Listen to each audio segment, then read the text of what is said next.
I am clear. I'm on it.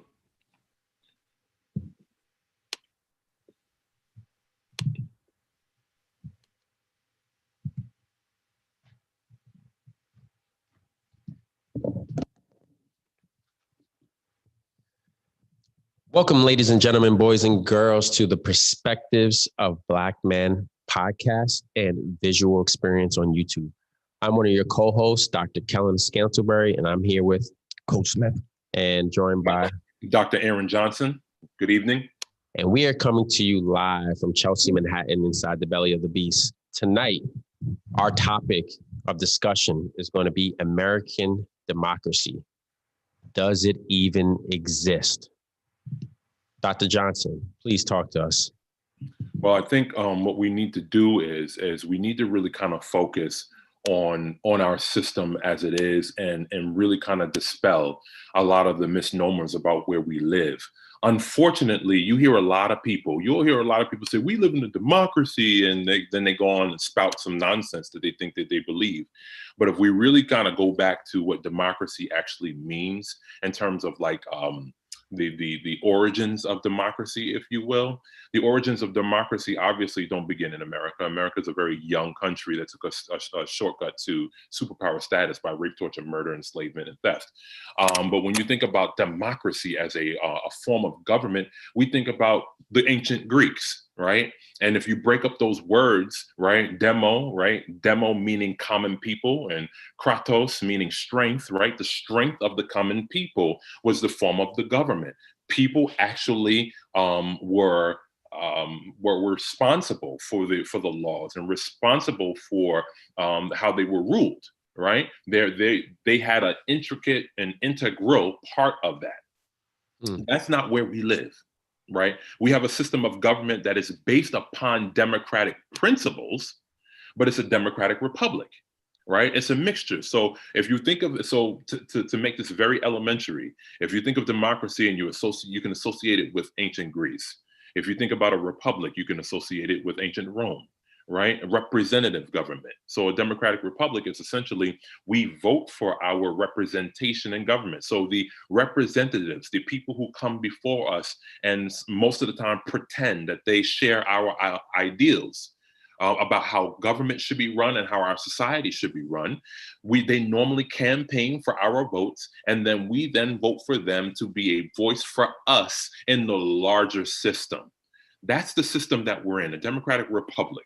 We're not in some, we do not, I should say, vote for every single law, every single rule that comes about. That's not a part of that's not us. And I think we need to kind of make sure that we're clear on that as a people, because I don't think we necessarily are all the time. Yeah, I really appreciate you breaking that down for us. Before we go any further, for those of you watching on YouTube, you get to see Dr. Johnson right now. I just want to shout out his Playboy bunny bathrobe that he's wearing right now.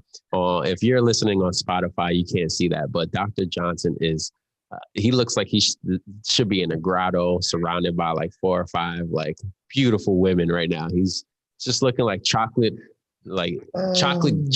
goodness right now, Dr. Johnson. I'm wearing a shawl collar sweater, and my shawl collar sweater is I would hate to stand up because it would be awkward. Oh man, please tell me you have pants on underneath. I'm always all business on here, even though some people are business on top and party on the bottom when they're on the Zoom, but I got the things on. Dr. Johnson, the sweater. Yes, shot fired, my man. No, not at all. I'm just saying, like, it was a good shot. He did say chocolate goodness. He did say Playboy bunnies. There's some people watching who might be thinking the same thing I'm thinking. So I just wanted to say it before it hit the chat. That's all. Shawl collar sweater. I'm gonna wear a hoodie next time. I guess every time I get on here, I can't get my can't have a nice sweater on. So I'll just wear good, brother. A hoodie. Good. Divine, talk to us. What's your definition of democracy, and how do you feel like America is living up to that? So it's probably more not my definition of democracy. It's just that I realized that from the beginning, when Christopher Columbus sailed the seas and the colonies were formed, it's always been them finding a way to create some separation with the people so that we don't really form together. So when I listen to Dr. Johnson talk about our democracy and our republic, I feel like that's two separate entities trying to work together, but it seems like they just always fight against one another, you know? So really that's kind of what I realized about what's going on with our society and with our government.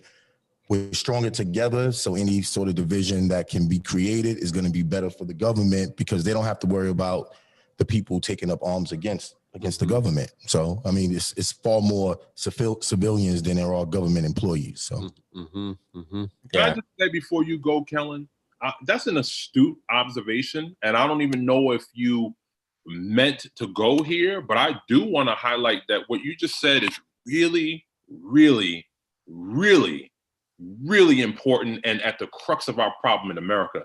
The republic is a mixture of like oligarchy, right? And you can even throw in a little splash of autocracy, meaning that we have elements that are really kind of connected to the in terms of how the ways in which people rule or the ways in which people have power in this so-called democratic republic that's more aligned with raw power, right? Like, or people who have access and money.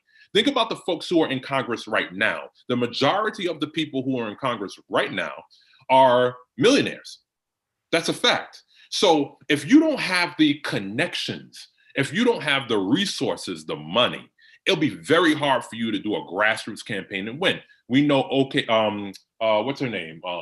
Alexandria Ocasio-Cortez, right? AOC. We know she was able to do that and unseat somebody who's been who won, like they've been in the Congress for 22 years or something like that. That's a very difficult thing to do. So if we lived in a real democracy, we would all have an equitable stake or equitable opportunity to be representatives, right? To have representation that looks like us, that lives like us. But most of our representation, we depend upon them to be good enough at heart to represent some of the things that impact us, even though it doesn't even impact them. So those elements of oligarchy, right, ruled by the few, right? I would say that the Senate is probably one of the most undemocratic chambers of the American government because of the powers that they have, right? And then and autocratic, think about the presidency and the reach of his power now. The presidency has gotten more and more powerful, like since after like World War II, it's gotten more and more powerful in terms of what the reach that they have. So something interesting that you said that really is important. And then they find ways to divide and conquer. Yeah. That's where the whole race thing comes into this thing all the time. So I'm sorry, I just got to say one more thing about this. So I just feel like the Republicans would really like to be dictators, or even let's just say the government. Let me not say Republicans because it could go either way, right? I think the majority of the rule in this country is actually a dictatorship, and we hide behind democracy and the republic. Give me some examples. Like, what makes you say that? I just in general, I just feel like, so I'll use taxes as an example. So I own my home, right? If I want to build an additional structure, or if I want to improve and make maybe my house larger, or build a garage or anything on my property, I have to file a permit first with the town. It's my property. I own the property. Why can't I do as I please on my property? That's an example. And you'll never truly own it, because once even if you paid off the house, you're constantly paying taxes. And if you don't pay the taxes, they can take it away from you. So do we really have home ownership in America? That's another.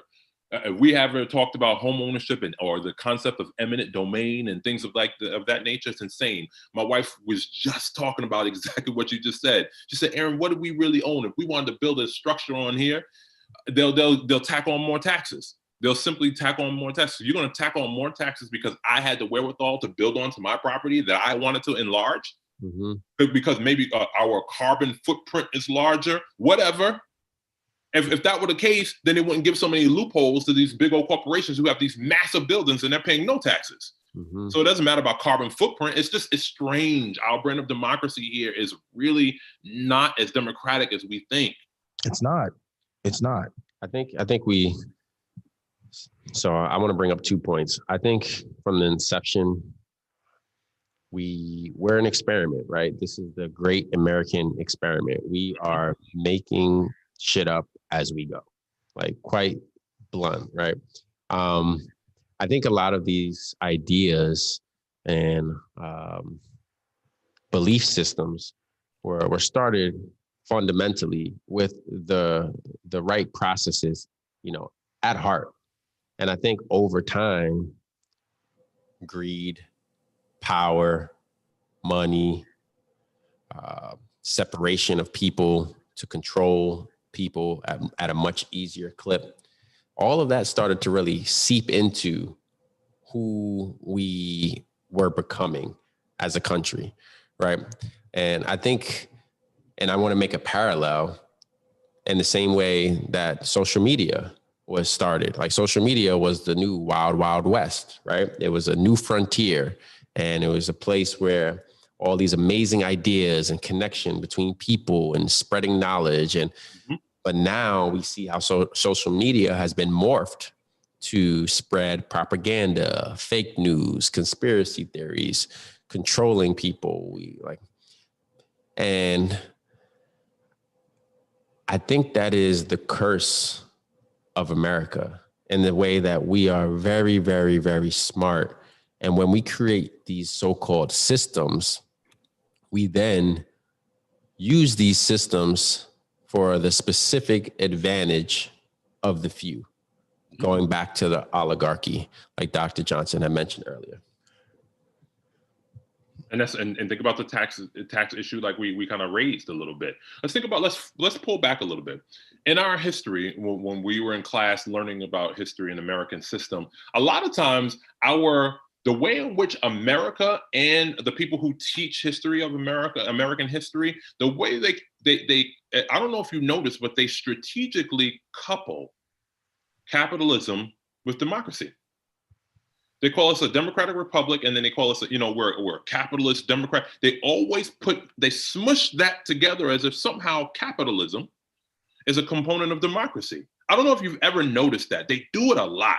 When we talk about other countries in the different parts of the world, we want them to be more democratic, and we want them to embrace more of capitalism, right? They don't want them to embrace socialism, these economic systems, right? We pair economic systems with our brand of government all the time. You have to ask yourself, why do we do that?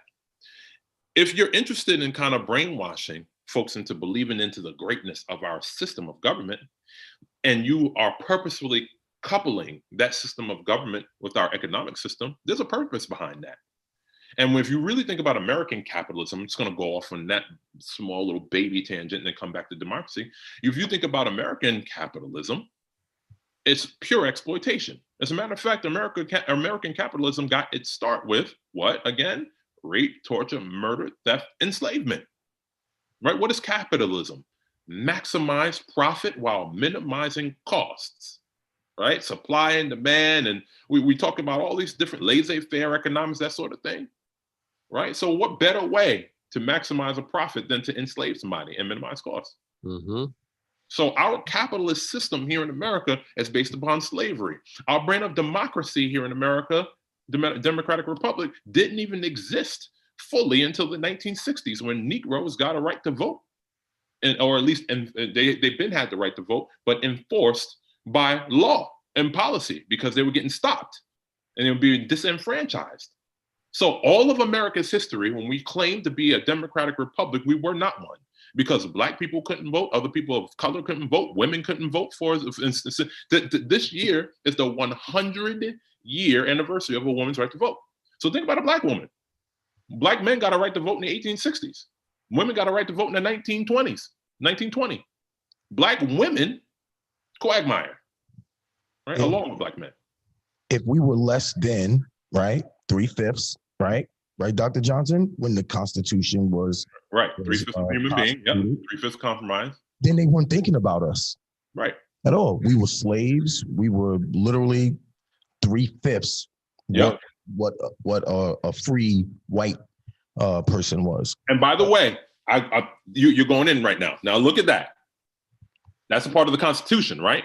Before they had to change it, before we got the which amendment was that made us citizens? The 14th? Is that I gotta now I'm losing my amendments right now. But we were 3/5 of a human being. That was written into our democracy. But for what purpose? For representation purposes in the American government, right? And it was connected to the economy of the South. So they dominated with slavery. And when the Constitution calls for you to look at your state population as to how many people would be in your is it the 14th Amendment, by the way? And when I'm trying to look it up for us. Okay. 14th Amendment. Right. Okay. So I just had to. I hate when I forget. So I'm glad I said it before you said it. All right. Because I can't be a history guy and not know my amendments. But anyway, here it is. You have a situation. You pair again American democracy with capitalism. Black people were used as the capitalist engine, essentially the engine to American capitalism, the foundation of American economics, but were not counted as full human beings, and they were not enfranchised with the vote. So that wicked capitalist system paired with our democratic republic, and you can always see that, whoa, democracy or the Democratic Republic never really truly existed. In name, it did. In structure, it did. But in opportunity, absolutely not. And they're trying to take that from us right now, right? Because yes, they want to go and they want to recount votes in certain districts. And it's all minority communities where that's it. It's only in counties where Donald Trump didn't succeed, where he lost the majority. But not even, we can even pause on that. Because again, you're going in. You're going right to the heart of the crazy that we live in here. But before we even do that, voter suppression, even before 2016, voter suppression ever since Black people got the right to vote, it's been voter suppression. Ever since, whether you're purging voter rolls, taking people off to say, oh, you didn't vote in the last election cycle, so we're going to take you off of the voter rolls. How insane is that? Maybe I didn't want to participate. Maybe I was in a hospital. Maybe I didn't, whatever. How do you take me off of a voter roll? It's insane. So I'm glad that you're hitting those points. Voter suppression, voter purging, limiting access, disenfranchisement. That has always been a part of America's story, especially for people of color. And to be honest with you, for poor whites at one point in this history. But again, poor white people tend to vote against their own economic interest just so that they can be connected to this unity of whiteness. So all this that's going on with the voting system right now is another form of voter suppression. Yep. The Republicans are setting up their next move. All the complaining about fraudulent voting and matching signatures, it's because they know that if we have the opportunity going forward to do mail-in voting, that we are going to be more powerful as a democracy, because it's harder for them to suppress the vote, because now they can't limit precincts in certain areas, because now you can just mail in your vote. So what they're doing now is they're trying to discredit what the voting system is right now. It's just Donald Trump is probably taking it a little bit too far for their liking, but they're staying quiet though, because it still serves their interest. Exactly. I'm sorry, Kellen. I'm gonna let you respond, because I've been jumping. As soon as Divine says something, I've been jumping in. My bad. Oh, this is great stuff, and you're the expert on here. So especially when it comes to this topic here, history and the democratic process. So please educate us. My thing is exactly what you said, the suppression. Honestly, I feel like we should all be able in 2020 be able to vote from our phones. I agree. Like if we have Amber Alert that happens and everyone in a certain geographic area gets a text message, we have the technology to easily do that. Why can't we have everyone on voting day get sent a simple text message? Vote from your phone. My phone knows my face. It has my fingerprints. There's no, you can't say, it was hacked, or, the signatures, whatever excuses people are using to really downplay the mail-in vote, which I think is awesome. Everyone should have the opportunity to mail in their vote and not have to wait online. Like, people are busy. This is, time is money. And if you can save that time, like, why not? But in 2020, I want to push for more policy that we can use the phone for voting. And I think that'll give our people much more access to voting and let our voices be heard. So, like, I don't know. What do you guys think about that? I think Republicans will start a war before they allow that to happen. Well, I don't even know if I think, the mail-in ballot voting thing has become a popular thing even prior to the pandemic, just for convenience sake. So I think the mail-in ballot should be something that continues as we move along, even after the pandemic is over. However, the telephone thing is a little scary for me, because what about the billionaire that can buy multiple telephones and different names and just send votes out there for the people that they like? I mean, data can be manipulated and hacked, and we would leave ourselves open to a lot if we had our votes pinging off of cell phone towers. Mm-hmm. But they're saying right now with the mail-in is still getting hacked. So, like, the mail-in is not. Is there a medium? Like, where are we gonna? Republicans are trying to say that, but the mail-in ballots aren't getting hacked. The mail-in ballots. The only problem with it would be if somebody is crazy enough to like set a mail-in one of those ballot collecting things, housings. If you set it on fire, like somebody did in California, I believe it was, trying to, because they understood that Democrats use that more so than Republicans. So I think having security around your ballot collection, if it's not being collected by a person, is important. But I think mail-in, to me, millions of people mailed in their vote.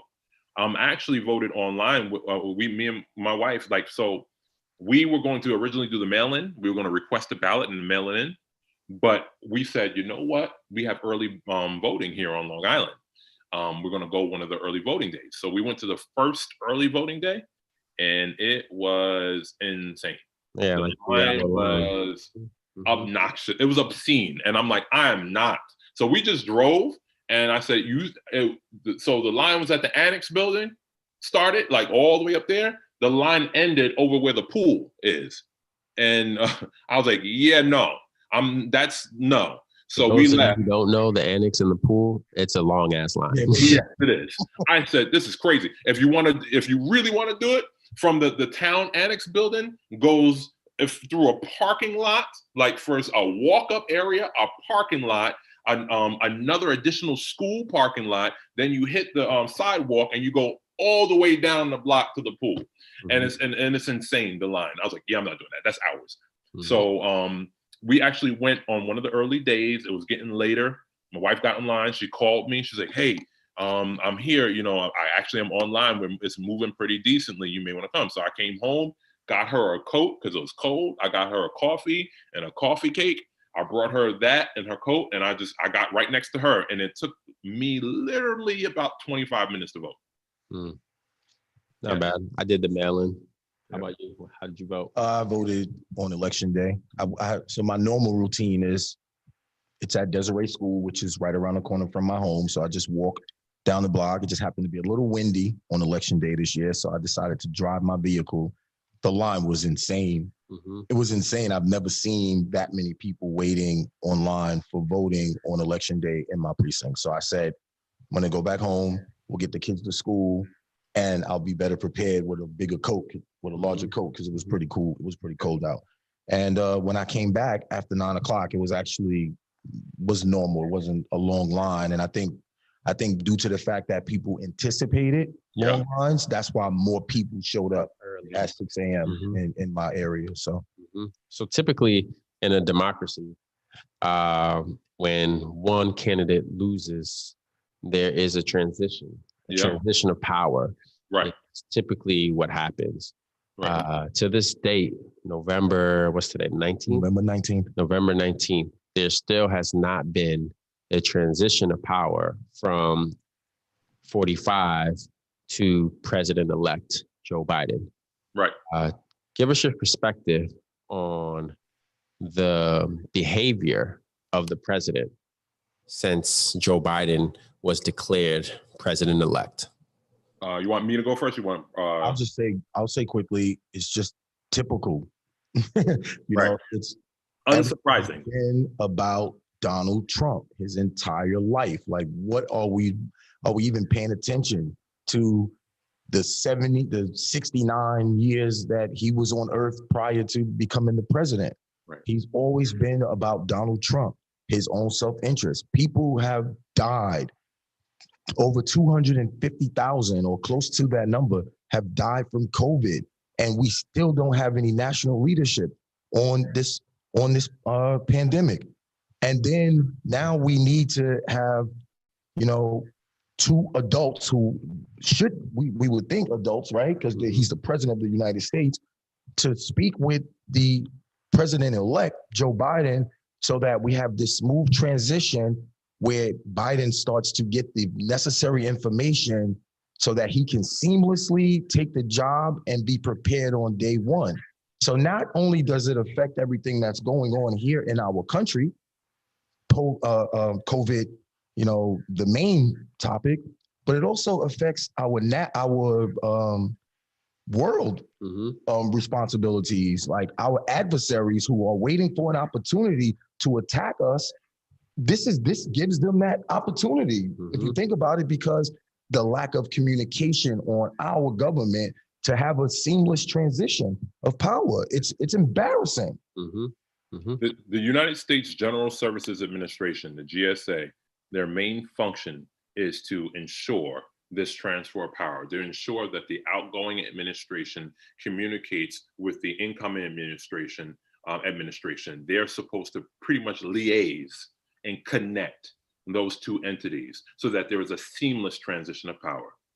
And for the GSA administrator, I believe her last name is Murphy, for this administrator, Emily Murphy, for her not to do her job, this is literally her job primarily, right? Because you have sensitive information that has to go back and forth. You have a lot of different things. It has nothing to do with Donald Trump. He cannot order anything you cannot do that. It doesn't have anything to do with him. So we can't use him as an excuse. Yes, is he benefiting? Is his underdeveloped child state ego benefiting off of what she's doing? Yes, right? Is his narcissistic sociopathy benefiting, right? That feeds his behavior? Yes, but does he have control over that? No. So he's getting a benefit that he wanted, right? If you had somebody that was upright as the administrator, the main administrator at the GSA, and they were just going to do things by the book, right now, it wouldn't matter if he conceded or not. None of that would matter. All the information would have to come over. It would flow. It would just, whatever. You can go ahead and cry in your little bed, in your orange bed, because all the spray tan came off and on your white sheets. You can go and sit there and cry, all the paint off of your face, like the dye was coming out of Rudy Giuliani's his hair today at his press conference. It looked nuts. Black dye dripping down his face, old ass. You can go and cry and do whatever you want to do, but the bottom line is you're lost. And this is what grown-ups do. Grown-ups actually put on their big boy pants and they go to work. And the transition gets done whether you like it or not. If you concede, it's just a stain on your presidency if you choose not to do the thing that ensures the safety and security of the country. So I think he is being exactly who Donald Trump has always been, a crybaby, incompetent, arrogant, obnoxious, dangerous, narcissistic sociopath who wasn't raised well. And when your dad is a Klansman or former Klansman and your mom is just, I don't know, she just looked nuts. When you have those two parents that didn't really do a good job in raising you and they sent you to boarding school as soon as they were able to, and you were raised partially by a mobster in New York, this is who you are. This is who you become. You never got your ass beat. You never got disciplined. The only time your dad lost money is when he was bailing you out because you're dumb.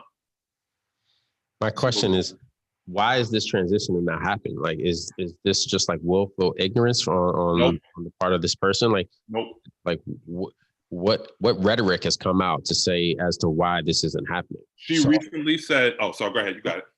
So what the thing is, throughout the history of our presidencies, it was just morally they never put a law, like any rule, like on paper in place that reflects what happens during the transition period.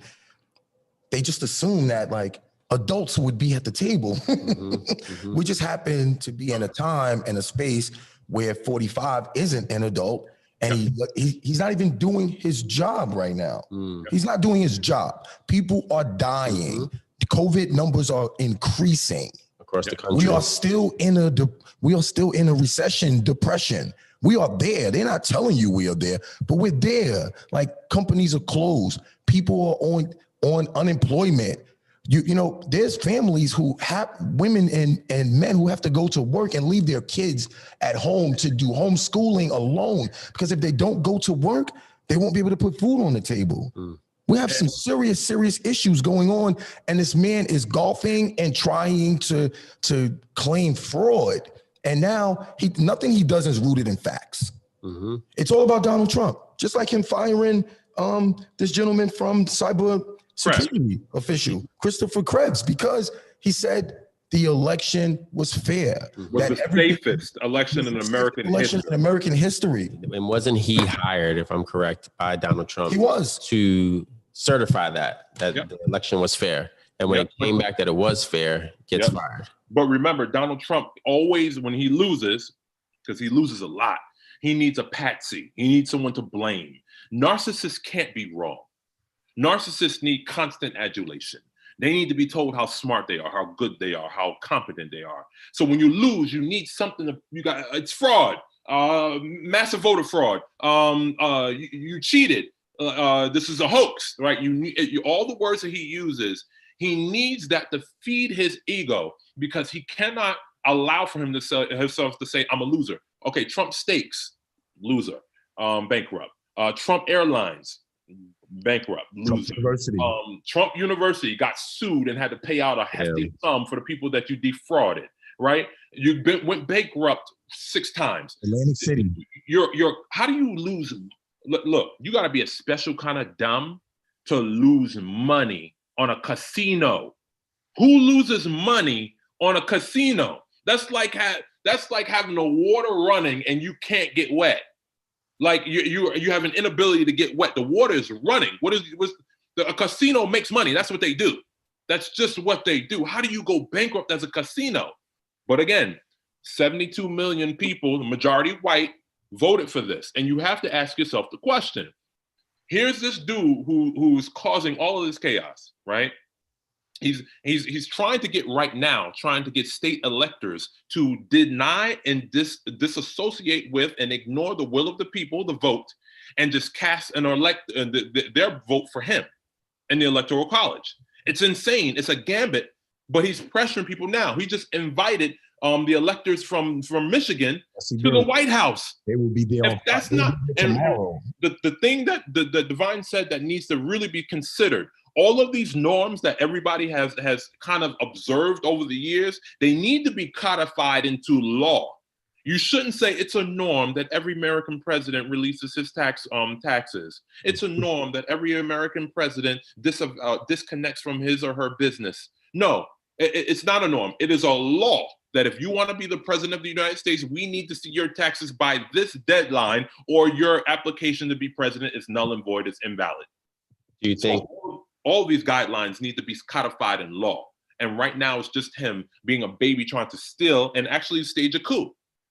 Do you think do you think America will learn from the mistakes of 45 for the future? Nope. And why not? Nope, because 72 million people, majority white. Let me just break this down. I remember after he won, I went to my office, and you got a lot of the school, you got people look like they were about to jump off of a bridge. And then you got these other folks who were like, la da da, like everything is like, you know who they voted for, because they were skipping down the yellow brick road, right? So I came into school, I'm always me, right? I'm always balanced. Like, I don't, no administration is going to make or break me. I would have rather not had that buffoon for the president for the last 4 years, but it is what it is. What am I going to do? I'm 39 years old. Am I going to cry for 4 years? I can't believe he is the worst. But America chose that, largely white America. So in that, the numbers that came out who voted for him, I remember when it happened in 2016, and I ran with these numbers. And it came out that like 70% of white men voted for him and 52% of white women, the majority of the majority, voted for him. I was like, dang, that's a lot. After this dude said, grab women by the vagina, don't even have to ask them, and he advocated sexual assault, went bankrupt multiple times, a constant liar, a racist, like I just went down the top. So I said, whoa, that's a lot of people. So I asked my friend, I said, this is what y'all voted for? I said, seriously? I said, this the majority of the majority? I said, okay. So fast forward, because I said more than that, fast forward to this election. The Democratic goal was to siphon more white educated, but primarily just white suburban women from his totals of the last election. So instead of 52%, we want to try to maybe get that down to 32. This is what they were figuring, right? When the exit polls came out about how many white women voted for Donald Trump after all of this, kids in cages, vast corruption, election meddling, election corruption, right? He's the one who ordered Michael Cohen to pay the hush money, right? That's an election finance law, breaking of election finance laws, right? I mean, the list goes on. We already know. So it's just right? After all that happened, 55% of white women voted for him. And that made me think. I said, okay, now, there's no rationality in what these people are voting for. So when you ask the question, will this change or will we learn a lesson? Absolutely not. The fact that we had a Black man in the White House really, really, really bothered a lot of white people. It really did. And that backlash was make America great again. Let's go back to the way things were. Conservatism, going backwards, right? When you knew your place. So we're going to double down, even though he's been a white supremacist, an open white supremacist, we're going to double down on what we voted for before, because his words make me feel good about how I am, about who I am in this society. His words and his actions, his policies make me feel good. Whereas before I was made to be self-reflective about being the racist that I've been raised to be. Now I don't have to. I have a champion in the White House. And from the top down, his policies and his rhetoric is going to reflect how I've been raised and what I'm comfortable with. And they still up. So are we going to learn? No. America has been conditioned to be hateful of the other. It has standardized whiteness and for the purposes of making sure that white people receive all of the resources and rewards that the society has to offer. And anytime you get into a situation to where it looks like they're going to have to share, that's when they close ranks. And it's evident by the numbers that are coming out of who voted for who this time around. Now a lot more people voted this year. And Biden has the record. 79 million people, something like that, voted for him, something crazy like that, and it's still going up. So, and he's holding the vote distance between him and Donald Trump by like 6.5 million votes or something crazy like that. So you do have a lot of people that were awakened, but think about percentages, not raw numbers. So it's great that you finished with that, because I have a comment from William Cook. And what he said is, Trump brought out more voters for Republicans, but he also brought out more people to vote against them. Republicans only win elections with low turnout. Mm-hmm. They do not want high turnout. Yep. And that's why they always do the voter suppression. It's everywhere. I posted something on my social media where they had the guy who was the one of the co-founders of ALEC and the Heritage Foundation. These are two conservative think tanks and PACs that really, really help to create laws and policies, and they pretty much gift them to politicians for the politicians to then present as their own. And he said, do I want everybody voting? No. The less people that vote, the more likely it is for us to be elected. So Republicans know very well that their ideas are becoming outdated, and that they're not only are they becoming outdated, but that we're becoming more pluralistic. We're becoming different. The population's changing. The values are changing. And because of that, they don't want to change their platform. They rather just cut out people's ability to vote. So in other words, raw power, hegemony, right? It has nothing to do with democracy, like we started out talking. It's not about representation of the will of the people. It's about maintaining power no matter how small we get. So now in our democracy, we have President-elect Joe Biden and Madam Vice President Kamala Harris. Mm-hmm. How do you guys see the next 4 years playing out? Well, I'll tell you this, his cabinet that he's putting together is very diverse. So far, what he's done so far is consistent with what he's said during the campaign, during the debates. He has put together a very diverse group. So that's a good thing. You know, representation, having a seat at the table. So that diversity gives him more a difference of ideas and these options, right, because now you're getting people to champion for firsthand. They're a lens that's different because of the diversity that he's putting together. So that's going to help out. There's more inclusion. Right. One thing about him that I just again, politics for me gives me a headache sometimes. But I did tune in to the debates, and at least I felt comfortable hearing someone acknowledge that white supremacy does exist in this country. And now the step is, how do you address that? I think choosing Kamala Harris, I'm praying that it's not just for ops, for the photo, like, oh, I have a brown face next to me. I'm really hoping the same thing for the cabinet that he's choosing. It's not just optics and, okay, I said this and I have to like take photos with these people and make other people happy.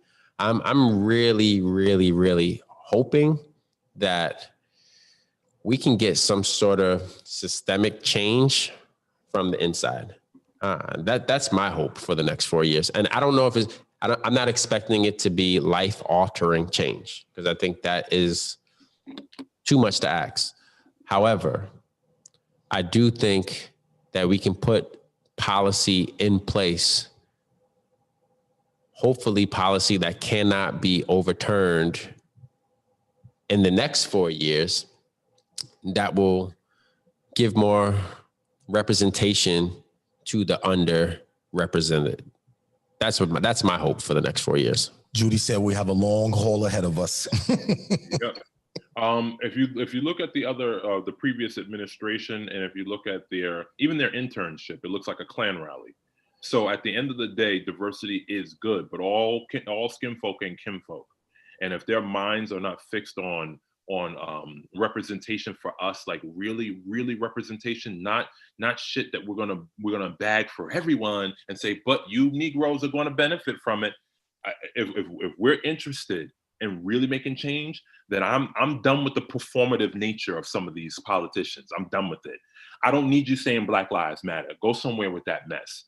Go somewhere with that. I want you to say Black economic power matters. Black power matters. Black economic lives matter. And if you're serious about that, let's start the real conversation about reparations. Let's start the real and what that can look like. Let's start the real conversation of what needs to happen in our communities. I don't need any performative. Kamala Harris to me is not going to be the bastion of unapologetic blackness in the White House.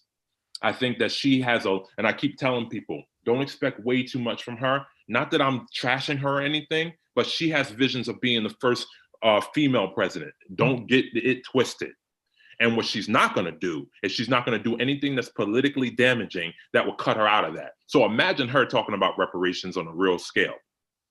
You can just say, kiss her presidency goodbye, her future run. So in terms of what we keep doing in American society is we keep saying, all right, let's put that Band-Aid on that gunshot wound right there. Let's not take out the bullet. The bullet is chattel slavery, first bullet, right? Let's not take out that other bullet. That other bullet is Jim Crow, right? That other one is mass incarceration, police brutality, redlining, lynching, KKK, Knights of the White Camellia, the White Caps, right? Should I go on? Economic, social, cultural inequity, broad institutional inequity. So those are all bullets that are in us. And what we keep on doing, patching them up. Patch up. I don't want any more patch ups. The way to create a starter change for equity for Black people is to give what you owe. We're on a faulty foundation here. And no matter how many windows you change, no matter how many doors you change, no matter how many roofs you change or siding you change, that is still built on a faulty foundation, and it will collapse onto itself until you fix the foundation. You stole generational wealth from Black people. And in order for Black people to start fixing what's happening in their communities, is they need economic power. And they can get this economic power from the government that stole the economics in the first place. Period. I don't want to hear anybody say we ain't got no money. You passed a stimulus bill real quick and real easy. I don't want to see anybody having any money. You passed a bill that gave a tax cut to the wealthiest 1% in this country. I don't want to say you have any money because you pay Israel about $4 billion a year because you want them to be the white policemen in the brown Middle East. So I don't want to give a shit about money. I want them to talk about policy that will impact us. I don't care about no small business loans. Don't do that. I don't care about that. It's okay, but that's a Band-Aid. You ain't take the bullet out. My question is this: what does reparations look like? Before we jump off, what does reparations look like? I could tell you exactly what reparations could look like. It's believed that Black Americans are owed between $13 and $16 trillion, even more than that. That's just the cotton industry and other stuff. Probably more than that. You see how they quickly passed the stimulus bill because of coronavirus? How about you write a law that says we're going to gift Black people who are American descendants of slaves $1.5 trillion yearly for the next 10 years? That's $15 trillion, right? How about that for those 40 acres and a mule? You also give us land, massive amounts of land that you owe. Do you know how much land is in the South and in the Midwest that's unused?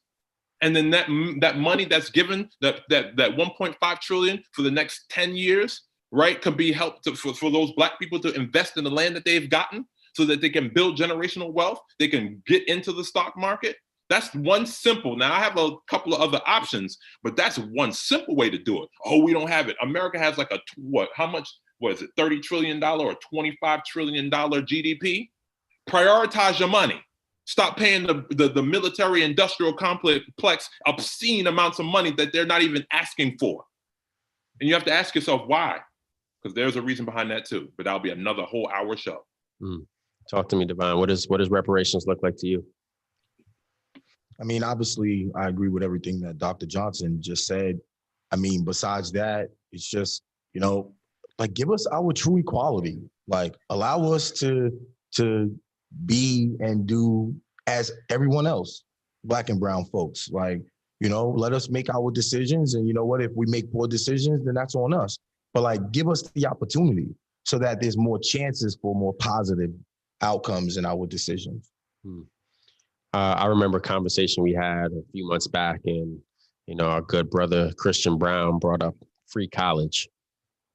I love the idea of free college to any school that you choose for descendants of slaves as part of reparations, because I believe that no matter how much money you have, how much resources you have, I think giving what's owed is the proper and right thing to do. However, I also believe that without sound knowledge and foundations, fundamentals, that when given, potentially some of the things that we're asking for, I'm a little fearful that we can lose it again, right? Without the educational piece. What do you guys think about free college of choice? I think college is a slippery slope. We tell children to go to college all the time. And then when they graduate, now you're talking about free, but I'm just talking about what's happening right now, then I'll come back. Then when they graduate, they can't get jobs and they have a whole bunch of debt, right? So the free college thing is great as long as you're educating these kids in an industry that they can actually become gainfully employed or become entrepreneurs in it, right? What's at the end of that college rainbow, right? I have a lot of college under my belt. I'm doing pretty decently for myself, but I'm not doing so great that like, whoa, that college boy, whoo, I'm so glad I graduated from 5 colleges. Like five times. Right. So that's not a thing that I wear on my shoulders. That's a mental issue that I had. That clearly, that's why I went so many times. So at the end of the day, I think options are important for our children. All of our children don't want to go to college. Maybe they want to go to a trade, right? Like you said, other options, right? Trade school, carpentry, electrician, plumbing, right? Opportunities. I wouldn't mind them having free access to those plumbers unions, right? And electricians unions, but also money, resources. You literally stole people's money.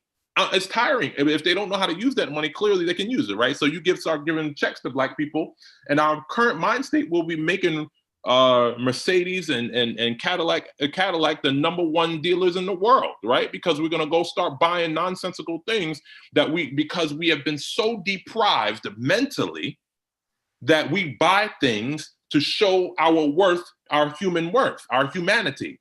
So we want to show white people, look what I can buy. I'm just like you. You see my Louis belt? We want to have these displays of wealth because our humanity has been snatched from us. We don't have a sense of dignity, self-worth, right? And self-respect. So our dignity is in the things that we can buy and show you that we're worth. Yeah, I think the education piece is huge. And one of the things that really made me think about it was, oftentimes we spoke about on this show, we've spoken about a lot of things on the show. But one of the things that we spoke about is, Black in particular, Black and brown boys not having something to really look forward to, right? So like, that's where you make bad decisions, where you feel like, Dr. Johnson brought up, you play basketball with a guy and he said like, this is all I'm ever going to be, right? And that story can be echoed in so many different communities across this country. However, if we were to give these kids a light at the end of the tunnel that says, hey, I know it's hard. I know where you grow up, it's hard. And I know there's some bad people in your neighborhood. However, if you can persevere and get through these hard times, there is this, I don't want to call it a pot of gold, but there is this reward here waiting for you. But when you don't have anything, you're like, why even try? Yeah. Like, why even put a foot forward and try? That's where the resources come in. That's what Dr. Johnson was alluding to. But then raise our kids. So say the failing schools that they're going to right now. Why don't you teach them financial responsibility? You teach them financial responsibility and understanding economics, and then you have a bag waiting for them in form of their reparations, right? You have that bag waiting for them with that financial education. Then when they get out of school, they're able to not go blow that money, and that money become institutionally, I should say generationally, worth something for them and their progeny and the people that come after them. Mm-hmm.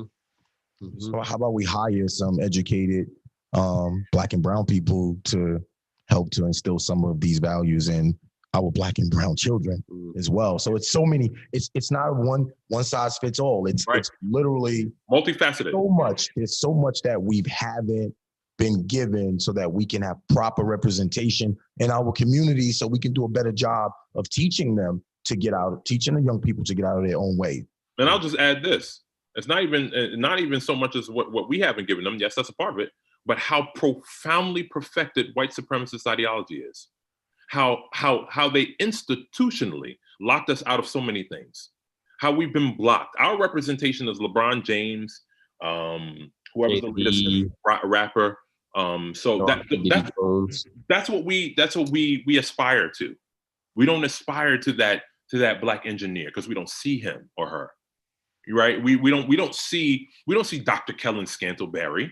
It'll be so dope for my students to be able to meet Dr. Kellen Scantleberry.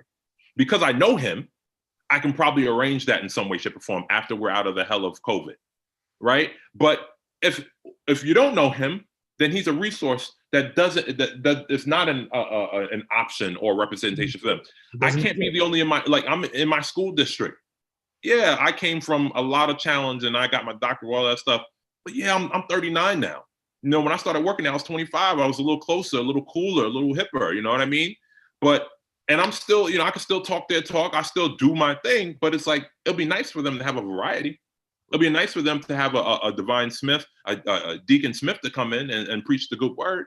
I'm so happy you mentioned Deacon Smith. I am so happy you mentioned. Oh yeah, it's just his birthday, right? We gotta give him a shout out. Yeah. So when we say 45 from now on, we're gonna be referring to Coach Smith, Right. Because Coach Smith, God bless him, just turned 45 years old. Yep. How do you feel, brother? I feel good.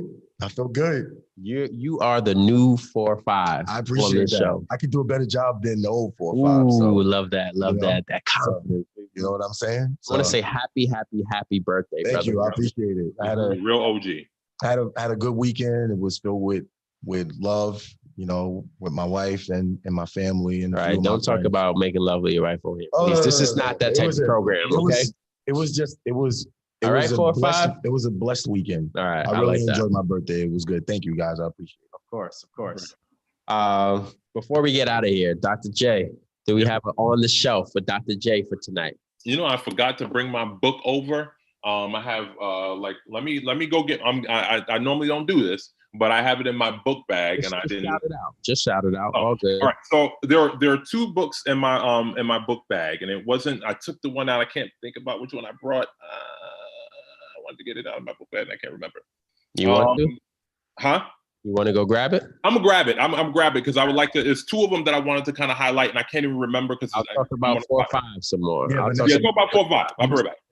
Vanessa said, "Happy birthday, Divine, number 45. Make 45 great again." I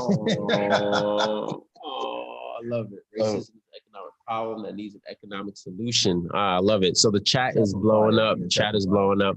Thank you guys again. Please subscribe to our YouTube page for those listening on Spotify. We really thank you.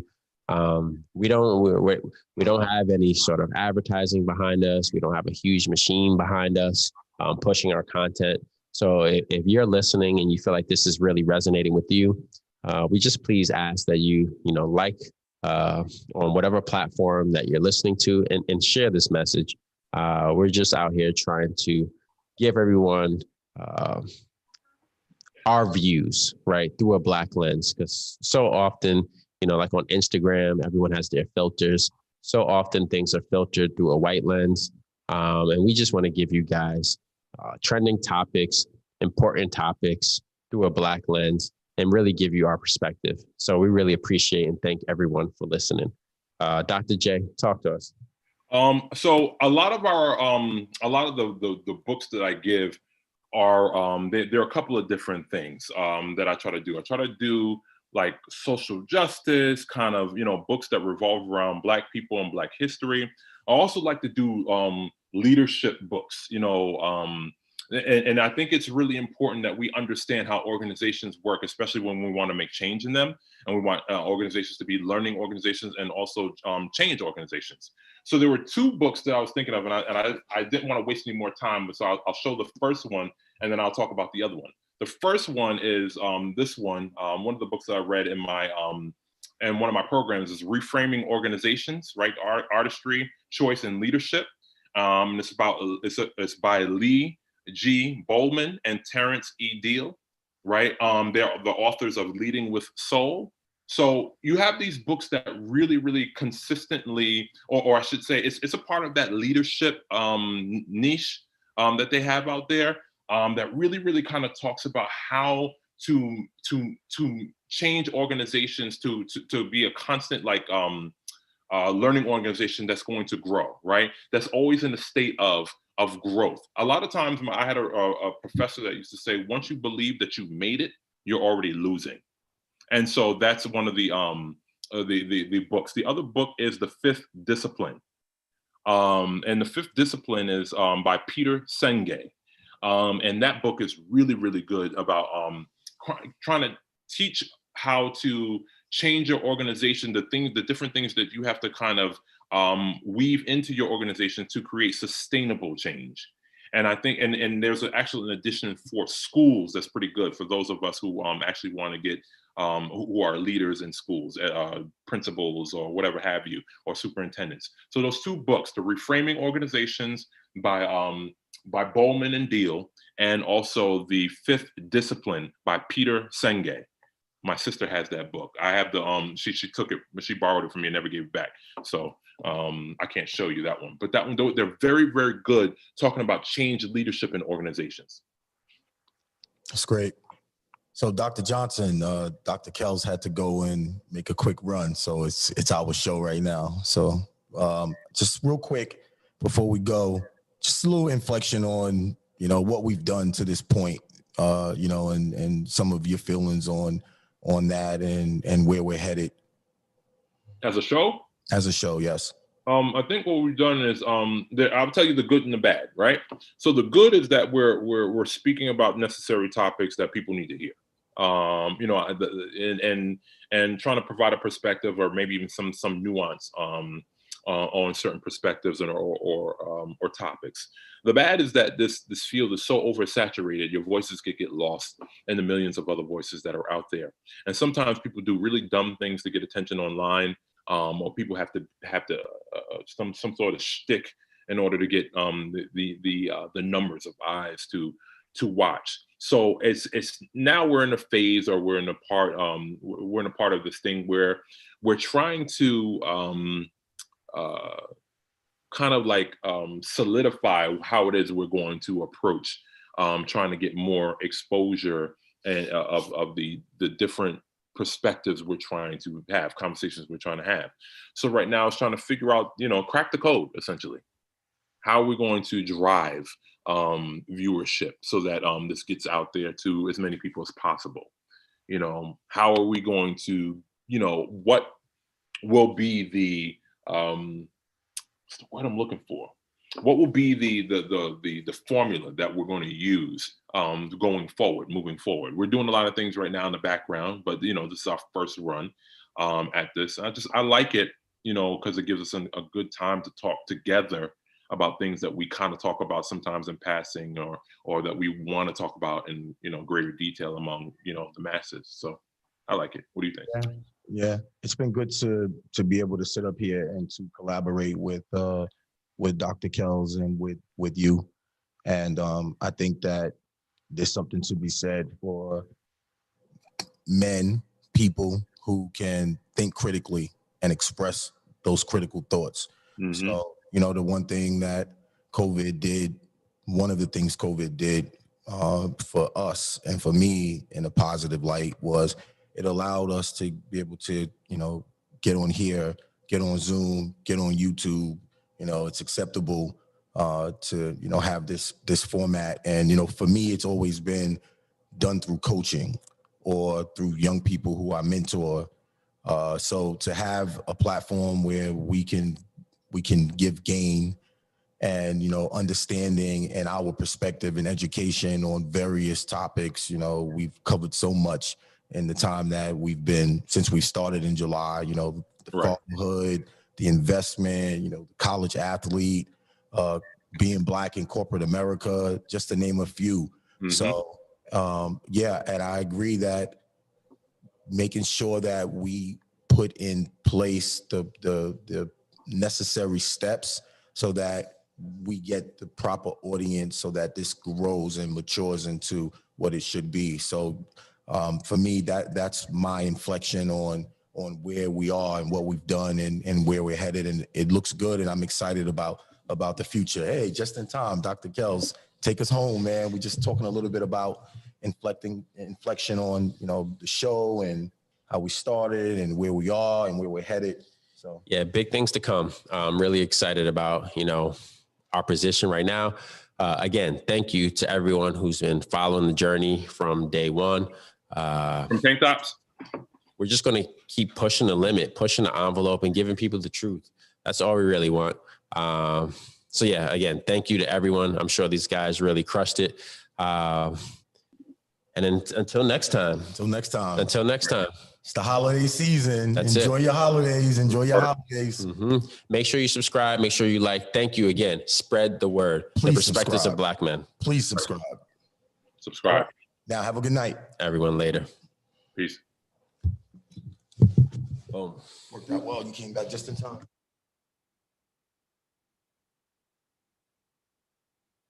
All right, Bryson Pants.